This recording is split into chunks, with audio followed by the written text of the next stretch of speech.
Day 8 of our Snowflake series. Let's talk about security. Snowflake is built on some of the strongest enterprise-grade security in the cloud. Today, let's break down the 4 core features that make it trusted by banks, hospitals, and Fortune 500 companies. First, end-to-end encryption.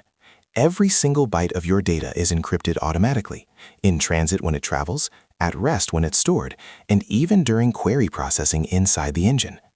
Snowflake uses AES 256 encryption, the same standard used by the military and major banks. And key management is fully automatic. No manual key rotation, no extra configuration, nothing to maintain. Second, role-based access control, or RBAC. Instead of giving users permissions directly, you define roles, like admin, analyst, or data engineer.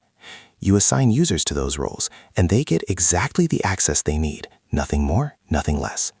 This makes team collaboration safe, scalable, and easy to govern. Third, multi-factor authentication. One password simply isn't enough anymore. With MFA enabled, users must confirm their identity with a second step, usually a code from a mobile app. This single feature blocks over 99% of unauthorized access attempts.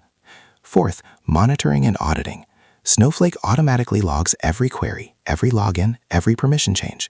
You can review user activity, trace suspicious behavior, and meet compliance requirements, all from a built-in dashboard, no third-party tools needed. Together, these 4 features make Snowflake secure by design. Strong encryption, verified identity, easy governance, continuous auditing. That is why modern enterprises trust Snowflake with their most critical data. That is why Snowflake is considered secure by design. Protection is the default, not an afterthought. Whether you're a startup or a Fortune 500 giant, your data stays safe. Day 8 complete. Next, on Day 9, Snowflake performance optimization. Hit follow, drop a comment below, and let's keep building together.